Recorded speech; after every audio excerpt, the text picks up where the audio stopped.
Welcome back, everyone. Welcome. Sit on down. Welcome to the Max Jancar show. In this episode, we are gonna go and talk about the 6 harsh truths about getting an ex back that no one really wants to hear. For the most part, because these truths are very uncomfortable, they're painful to hear, and therefore they don't really always sell the most ex-back products. They're not marketable pieces of information because of their controversial nature. Because, everyone will buy ex-back products and services from the person who tells them how they, for example, should get back with their ex, how it's super duper easy if you just follow this whatever proven system they say they have. Then if you would listen to someone like me who'll tell you the opposite. So here's the first uncomfortable truth on our list. The odds of getting your ex back are pretty low. According to our most recent statistics, only 30% of couples get back together in general, and only half of those 30% actually stay together for good. And also, to kind of add to this discussion, I have since spent over, I think, 13 months, so over a year, conducted my own survey on the prevalence of people getting back together, on the prevalence of reconciliations between exes.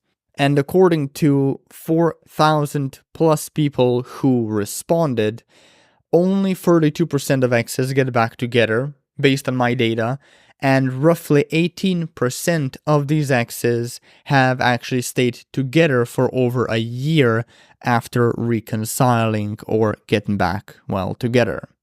Now, this really comes at no surprise. I mean, let me put it this way. If there was a tried and true way to get an ex back, we as a society would have figured it out a long-ass time ago. And not only that, breakups would be wiped out as a result. The world would be flooded with happily committed and married couples, and I would probably be out of the job. So, the reality is that relationships end for a reason. Now, sometimes, since we're already on this tangent, sometimes the issues that led to the breakup are just too significant to overcome, and this survey data that we have and the statistics out there, the publicly available statistics, if you just Google how often exes get back together, basically what they're implying is that sometimes the issues that led to a breakup are just too significant to overcome. So whether it's incompatibility, maybe differing life goals, or infidelity, these problems really don't just disappear overnight, and expecting them to vanish simply because you miss your ex is just unrealistic. It sets you up for heartache, and I know you might not think like that, but most people who listen to ex-back content like this one, they do think like that. That's what I wanted to say. Moreover, also a very important note, if you ever do reconcile and get back together with your ex, I want you to know that the dynamics, or I want you to expect that the dynamics of your relationship will have fundamentally changed. This is highly likely. There's a loss of trust after all. There's this lingering fear that history might repeat itself, because most people, when they get back together with an ex, the reason they don't stay together, or one of the big key reasons, is that they repeat the same mistakes.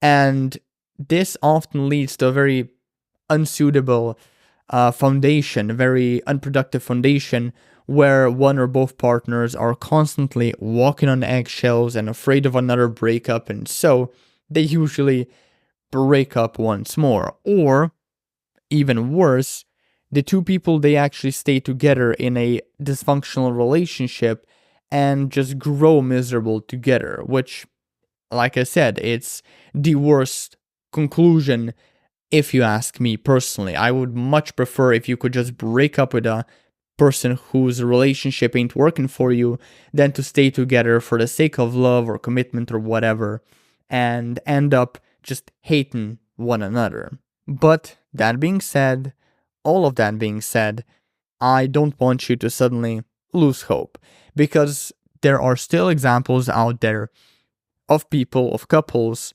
who just needed some time apart to gain perspective on their relationship and learn how to make it work. However, another caveat, if you find yourself in this endless cycle of breaking up and getting back together, then you probably should end things for good, because this toxic cycle is emotionally draining and it prevents both people from moving forward in life, growing as individuals, and it just prevents them from finding actual healthy working relationships. So, in the end, the decision to try and get back with an ex, it should be approached with caution and a realistic understanding of the challenges ahead, because there will inevitably be challenges. So just putting it out there, that's it for truth number 1. Now let's go to the second one. You don't need your ex, even if you think you do. Now let me give some clarifications here. Basically, what I'm saying is that most people, they are afraid of letting their ex go, and so they cling on to them and try to get them back because they make them feel important and worthy and loved and so on. And this unknowingly makes these people slaves to their exes. And look, much of our lives is guided by this sense of, scarcity. We mistake the ex that provides or has once provided for our emotional needs, so feeling important, worthy, loved, appreciated, stuff like that. We mistake the ex that provides or has once provided for for these needs as the needs themselves. But in reality, the truth is you don't really need your ex to appreciate or validate and love you again. What you need is to make yourself feel appreciated and validated and loved. Because here's the harsh reality, by believing you need your ex to feel whole, you are giving away your power, your freedom. You're placing your self-worth and happiness into someone else's hands. And this dependency is not only unhealthy, it's also unsustainable, because relationships should complement your life, not define it. And as soon as they do define it, they usually end in a breakup. So shift your perspective and try to realize that the love and validation and appreciation or whatever you seek must come first from within, so you can reclaim your mojo, reclaim your power, get confident, yada yada yada. Also an important point, meeting your own needs, it builds resilience. It equips you with the emotional tools to navigate future relationships more healthily, sustainably. Instead of, seeking someone to fill in the void, you actually will look for a partner that complements your completeness, someone to share your completeness with. Believe me, I know it sounds a little bit cheesy, but this mindset shift can lead to much better relationships, much better self-esteem, and your just emotional health in general. And look, there are countless ways you can actually meet your own needs to shift from theory to more practical stuff. You can engage in hobbies and passions that excite you. You can connect with friends and family who love you unconditionally. You can practice self-care and mindfulness and nurture your mental and emotional and even spiritual health that way. You can get into therapy. You can read and apply self-help advice from various self-help books, for example. In the end, what I'm saying is, you need yourself. Your ex may have played a significant role in your life, fair statement, but they are not the key to your happiness and fulfillment. You are. And I want you to embrace this journey of self-discovery and self-love and have the courage to believe that you are enough, that you do not need your ex to feel complete. And once you have that courage to believe these things, you go and actually apply the practical stuff I just mentioned earlier to actually meet your own needs. Moving on to truth number 3, there is no right or best way to get back with an ex. Some ways of getting an ex back are just more effective and healthy than others. Sure, that's very true, but ultimately, right, when you really boil it down, there is no right or best way.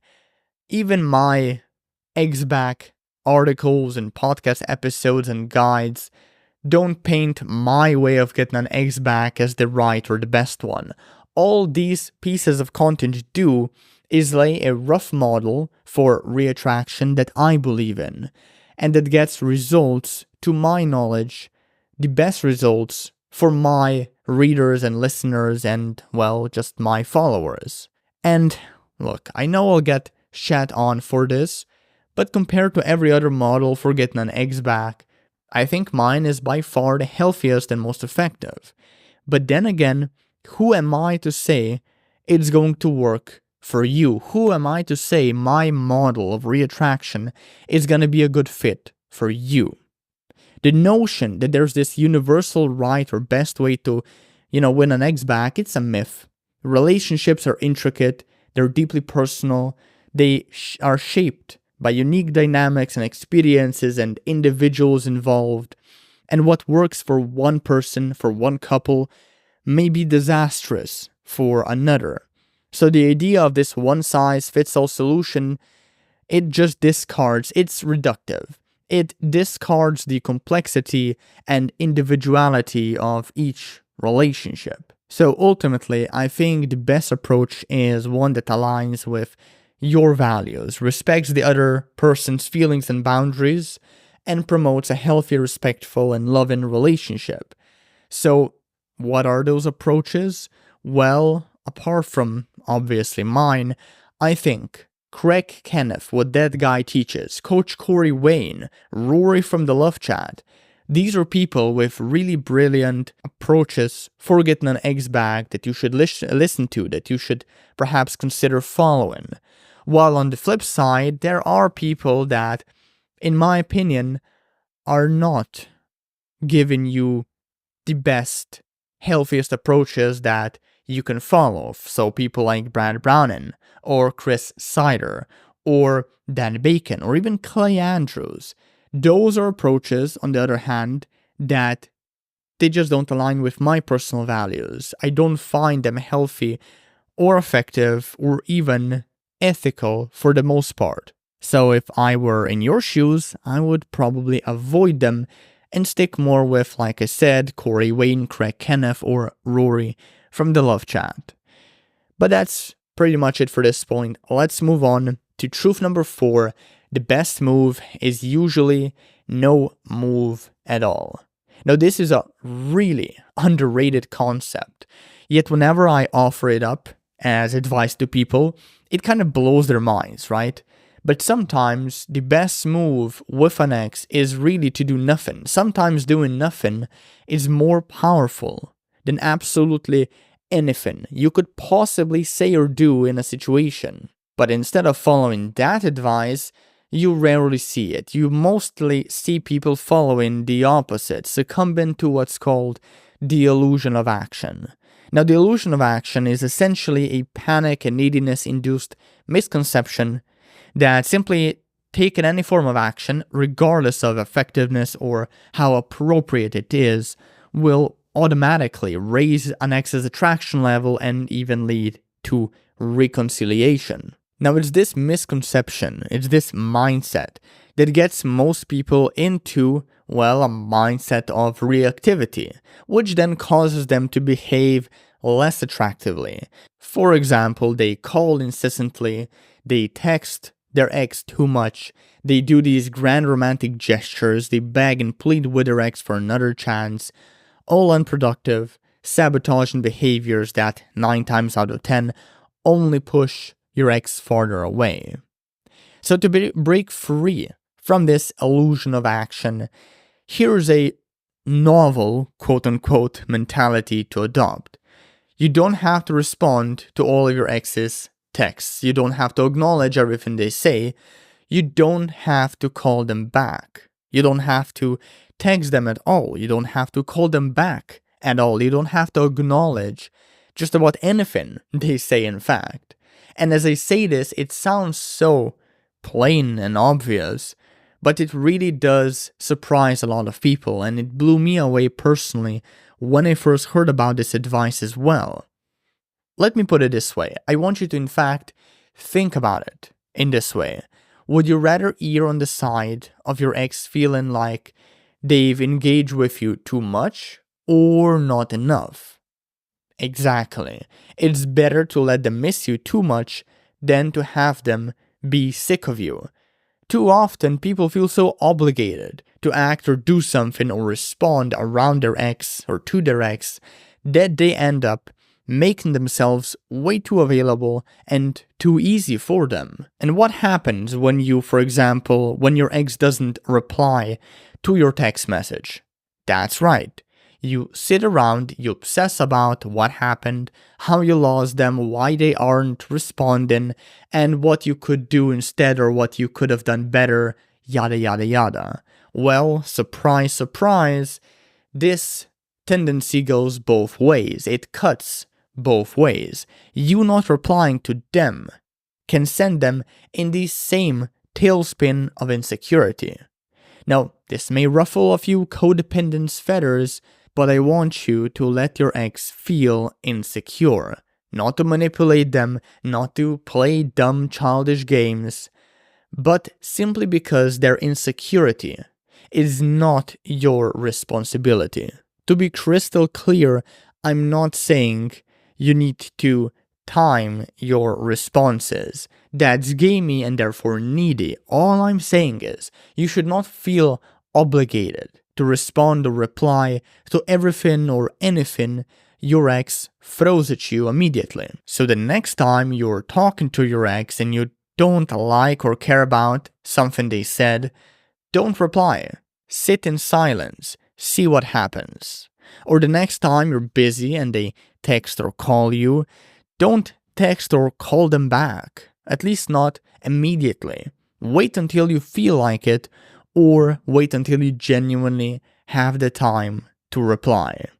Now, one final caveat to this point, to this harsh truth. It's important not to mistake the you don't have to do it impulse with the I am chickening out impulse, because it's very easy, I noticed, to mix the two. So for example, if you don't feel like calling your ex because you genuinely are busy or value doing something else, sure, that's fine. But if you don't feel like calling them back because you're scared to death that your ex will reject you, well, then you're just lying to yourself and you need to suck it up. It's really that simple, so use discretion, pay attention to the reason behind your actions. To put it another way, get in touch with what you actually want, not what you think your ex wants or what you feel obligated to say or do out of politeness or whatever. Now, as for our next truth on our list, truth number 5, getting back with your ex, it's not about what you say or do, it's about actually changing your mindset, your self-perception, and your self-respect. And it's as simple as changing your mind about a few very important things. So take a moment to consider that instead of trying to prove yourself to your ex, you could realize you don't need to, and shouldn't try or prove yourself to anyone, not even yourself. That instead of dropping everything and immediately responding to your ex when they reach out, you could choose to take care of whatever you're doing first and only then reply, when you're actually not busy anymore. Like I said earlier, sometimes the best move is no move. You should also consider that instead of trying to impress your ex, you could wonder if they will work on impressing you. You should take a moment to consider that instead of clawing and, trying to get your ex's validation, you could just settle to validate yourself more, as I also mentioned earlier in this podcast. You could also consider that before you send them your fourth text, before you call them for the second time or the third time or the fourth time in a row, whatever, you could ask yourself if they have texted or called you recently or have returned your calls recently. Instead of obsessing about how you come across, right? How they perceive you, you could focus on how they come across when they talk to you. Are they invested? Are they semi-invested? Are they turned off? Don't just think, what is my ex thinking? Think, hey, what do I think about my ex? Specifically their interests and how they respond and treat me. You could also consider that, instead of getting upset or pissed off when you don't get back together with your ex, when you get rejected, perhaps even, be that for a brief time only or like getting slapped with a permanent rejection. Instead of being upset and pissed off when those things happen, you could just decide that, hey, it probably means that you wouldn't want to get back together with someone like that anyway. Now, okay, this may all sound a little bit selfish, but in fact, it's called having strong boundaries. It's called having noteworthy self-respect. It's having high self-esteem. It's the equivalent, like this line of thinking that I just shared. It's the equivalent of being a mature and healthy individual with standards and not a spineless loser. Only make time for your ex if they make time for you. Only put effort into meeting your ex's needs if they put in the effort to meet your needs. Only work on getting them back if they work on getting you back. And finally, our last truth on our list, the point of ex-back advice is to stop. A bit of backstory. Fun backstory. So when my first long-term girlfriend, now ex-girlfriend, dumped me, I spent about 9 months trying to get her back. I was filled with, this was in my teenage years, so I was filled with these teenage toxic tendencies and a desperation that really blinded me morally. So I basically used every trick and scam in the book to try and get my ex back. I told her, for example, that, the breakup was a great idea, even though I cried myself to sleep at night. I guess I just hoped that reverse psychology would somehow entice her to give me another shot. But no, she just agreed with me instead, and she meant it, and that one really hurt like hell. I also tried piquing my ex's interest by sending her a barrage of text messages about our relationship highlights, the good reminder texts and stuff like that. At one point, I even sent her this sappy, cheesy handwritten letter where I profusely apologized for everything I did, and I literally begged her for forgiveness and for taking me back. And the problem was that I completely overlooked how needy I was acting and how obvious it was that I was just trying to manipulate my ex to take me back, I guess, to get her to feel guilty enough to take me back. And to top it off, I also followed this really nasty formula for my text messages, for my responses, right, that you usually get with generic ex-back programs. Like they tell you, hey, when your ex reaches out and says X, you need to say Y, and then if they say A, you need to say B. I've gone through that loop. I've used those sorts of scripts, and my ex noticed, and she called me out for it. She called me out for being a little bitch I was, and man, that was also a really, really intense experience. Even when I was at my lowest, for example, this is another fun thing I did. I actually bribed a few hot girls from my high school to comment praise and, sexual innuendos on my recent Facebook posts in order to make my ex jealous or envious if she would hopefully see them. And it also didn't help that those Facebook posts were fake. They were purposefully crafted to present this fuckboy, I guess, lifestyle that I merely wanted my ex to think I was having at the time. So we're talking parties, travel, sick threesomes, stuff like that. But in reality, at that time, there was just me, being at home, staying at home, eating ice cream, and just feeling sorry for myself. There wasn't any parties or threesomes or hot girls and travel involved at all. So during this time, I also made every mistake in the book. I begged my ex to come back. I pleaded with her for another chance. I stalked her. I prolonged conversations to a point where they just really should have ended like 10 exchanges ago. I tried to ask around her friend group if she was dating anyone, what she was up to, if she felt anything still for me. It was a really shit time. And then I also drank a lot to forget my heartbreak. I went on this year-long fuckboy period where I just fucked, or tried, would be a better way to put it. I tried to have sex with basically any girl that moved so I could forget about my ex. And I was a mess. And despite losing this whole reattraction battle a long time ago, to get to the point, I could not stop consuming ex-back advice. And this is the point I'm trying to make when it comes to this truth.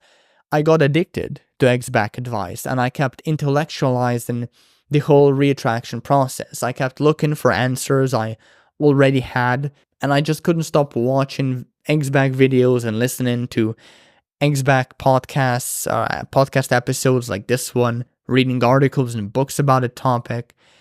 And while you might be expecting a happy ending to this story, right? Like how, despite all my fuck-ups and dumb behavior, I somehow magically got back together with an ex.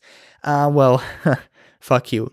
My ex never came back, and I wasted probably thousands of dollars on crappy ex-back products and twice as much on therapy. I also tried to kill myself like 2 times during those few months of chasing after my ex. And that's what I got in return. And that's what an average person gets in return as well, these sorts of experiences.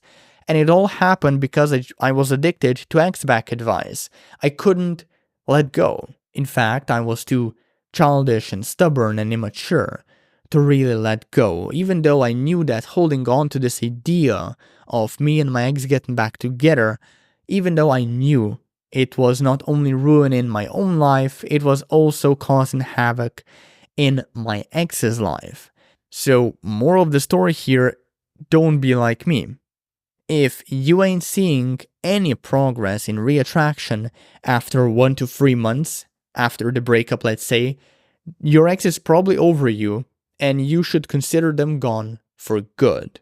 And if they reach out and prove otherwise, great. Set a date, see where it goes, really happy for you.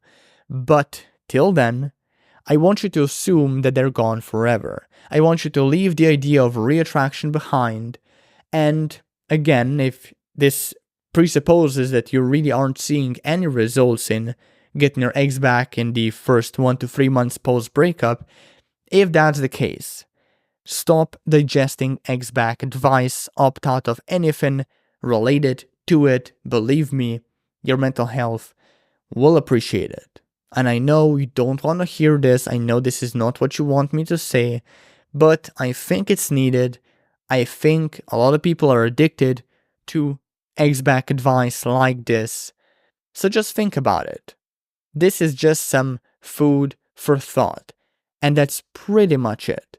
And talking of not digesting ex-back advice, if you do want to digest more of it, and if you want to stay in touch, you should really download my reattraction cheat sheet. It's a cute little 1-page PDF that basically presents my very simple yet potent approach to getting back with an ex. It takes the guesswork out of reattraction, and it provides a basically process to help you increase your chances of getting back together with an ex in a way that actually respects both your dignity and your ex's. Basically, to put it another way, this cheat sheet will help you maximize the odds of reuniting with your ex through honesty. So if that's something you like, go to maxjancar.com/x. That's maxjancar.com/x, as in EX. And with that out of the way, thanks for listening and take care.